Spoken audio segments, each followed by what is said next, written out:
Oliko lähellä? Ei, mutta melkein. Ei ollut lähellä, mutta oli aika lähellä. Samuli ihmettelee Belgradin ruuhkaa. Se ei oikein näy kameralle, mutta siellä on valtava autovana. Siinä taitaa olla poliisimuseo. Me jäätiin kuikuilemaan tämän poliisimuseon toiselle puolelle ja poliisi vaan, hei tulkaa tänne näin. Ja kysyi heti mistä me ollaan kotoisin. Mä saat half Finnish, half Serbia ja heti oikein innoissaan selittämässä ja saa kuvata ja muuta. Tää on ihan ilmanen ihan ydinkeskustassa lähellä Hotel Moskvaa. Sä teit jonkun rikoksen tuohon aikaan, kun ei ollut henkilökortit tai näin, niin toi on tunniste. Onneksi Belgradissakin on säilynyt jotain vanhoja rakennuksia, koska Belgradan on pommitettu 40 kertaa historian aikana.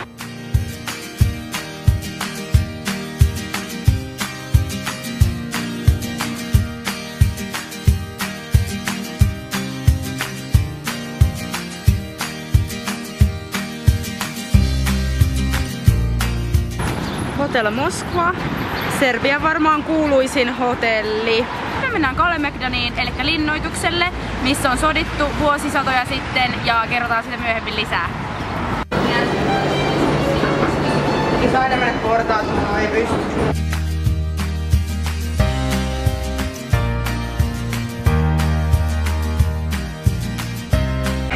Katutaidetta. On oikeesti tosi hienoja.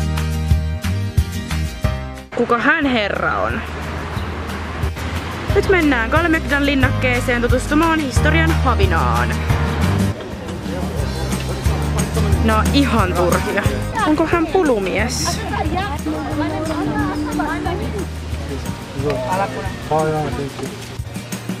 Ois pitänyt olla sateenvarjot, mutta ei pieni pisko pahaa tee.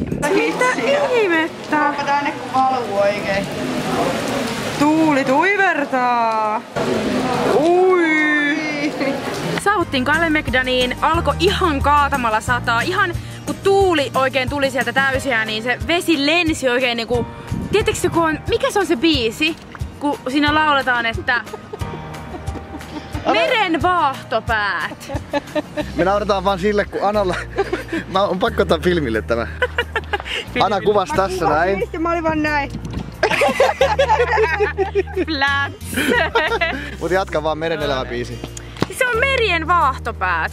Arvatkaa mitä me saatiin kuulla eilen.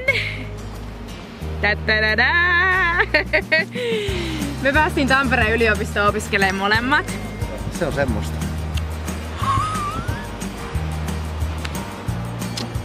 Nukki se sen. Hyi mikä ötökkä tuolla! Onks toi joku pikkurapu? Missä? Tuo, mikä toi on? Ihan järkyttävän rummaa. Älä tapa sitä. Missä sä vaan Siellä tiilen välissä. Täällä monta tiiltä? Siis tuolla ekan tiilen yläpuolella. Polako. Pakka. Pakka.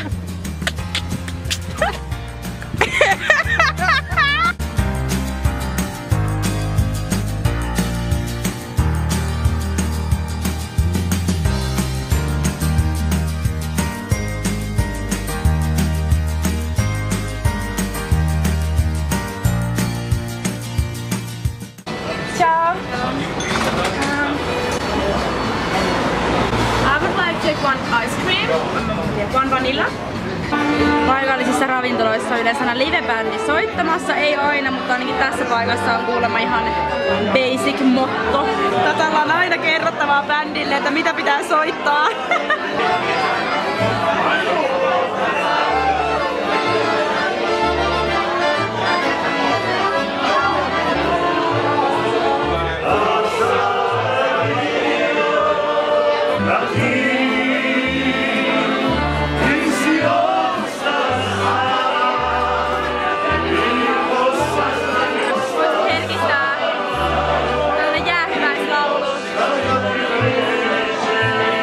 Viimeisiä iltoja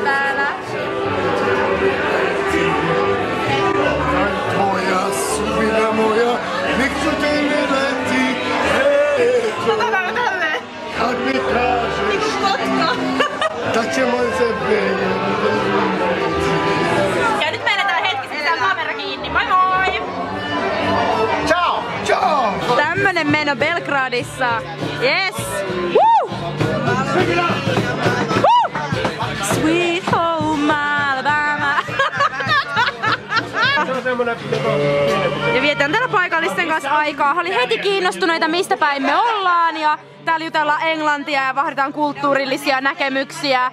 Ja ihana tunnelma. Ollaan tällaisella pikkukadulla ihan keskustan ytimessä. Siinä komeilee Euroopan suurin ortodoksikirkko, Saint Sava.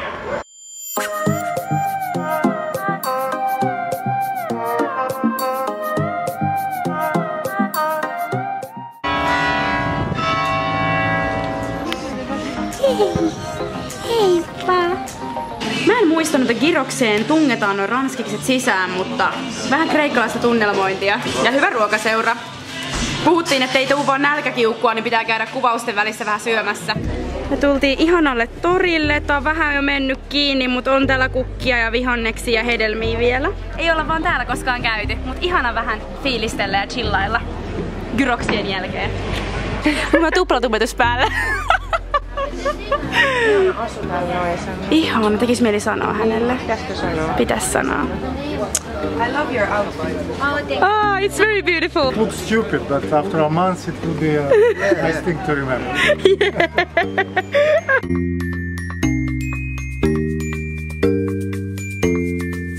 Täällä on tosi paljon kaikkia kenkäputiikkeja.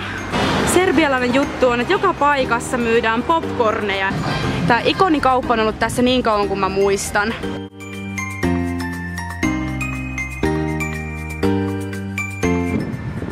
Oman elämänsä malli. Oikein niinku oman elämänsä pioneeri, kato kun pitää kuvata oikein. Naurattaa minä. Mun takia Samuli melkein tahrasi Pinjan mekon, koska hän tahrasi sen. Joka vettä. No paskaista tonava bakteeripesävettä. Tonava tulvi. Samulin toiveesta tultiin kattoo jalkapalloa tällaiselle ulkoilma kilpakatsomostudiolle. Ja tässä vielä ruskettuu samalla. Onko parempaa olutta, pudista ja rusketusta? Argentiina ja niin, tää ei ole Serbian peli. Mietitkö se ollut Serbian peli? Tää on ollut paljon täällä aivan on täynnä. jengiä. Älä muuta Ja sano. Mitä sä tykkäät tästä paikasta? No, aika kiva paikka. Uskon, että Suomessakin voisi olla tällaisia. Tänne on jokaisen oikeus tulla, eikä maksa mitään sisällä. Eikä tarvitse ostaa mitään, jos ei halua ostaa.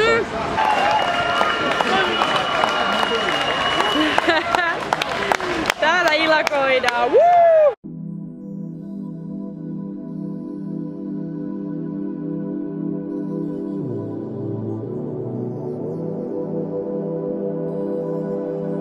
Viimeisiä päiviä viedään Serbiassa. Kyllä. Onko meillä ollut hyvä reissu? Oli loistava. Tässä mun isän lapsuuden kodin kotiportit. Meidän naapuri, joka on asunut koko elämänsä tuossa pienessä hökkelissä. A to je zet, a? Baš mi je drago, baš mi je drago. Evo ti sestra čisti, sajno čisti. Ajde, Aide, vidimo se. vidimo se. Heippa Leikki! Moi!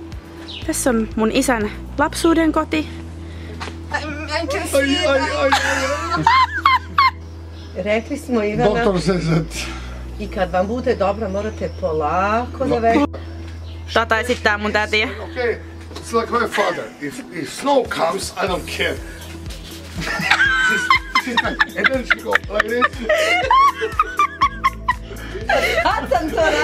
Under the street because she want to make the road for herself. Täällä esitetään sukulaisia, että kukin toimii milläkin tavalla. Crazy. Perusbalkan jutut. In the auto. Like, I do 1 minute or never. Or never. Karhu. Karhu. Karhu saari. Karhusaali. Hyvä, good. Ja katkoli. Karkki was candy. Candies, karkki. Ne mun zapamtim. You don't remember, yeah. Yeah. Serbia, limo! Ciao. This is too much to me. Ollaan tällä hetkellä Tashmaidanin puistossa. Tässä on ihana toi kirkko takana ja toi Shansa-ravintola, mikä on ihan meidän vakkariravintola ollut aina lapsesta saakka.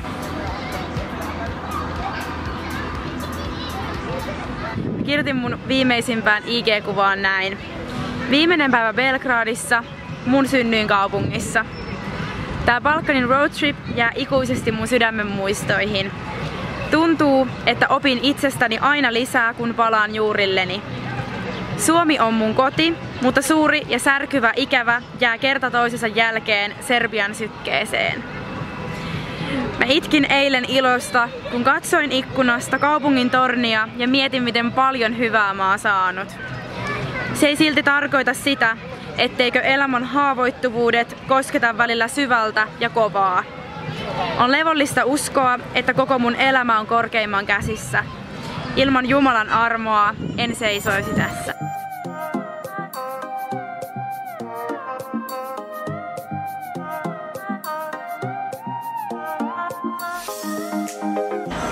Käytiin vielä ostaa viimeiset ostokset kaupasta, nyt mennään päiväunille tonne meidän apartmenttiin. Kiitos, että olette kommentoinut näihin Balkan-videoihin ja antanut hyvää palautetta näistä. Nämä videot on ollut aika kotikutoisia ja tosi My Day-painotteisia, mutta toivottavasti olette saanut näistä jotain irti nimenomaan semmosen normaalin elämän ja fiilistelyn kautta. Kiitos teille ja nähdään ensi videossa. On sitten jo takaisin Suomessa. Moi moi!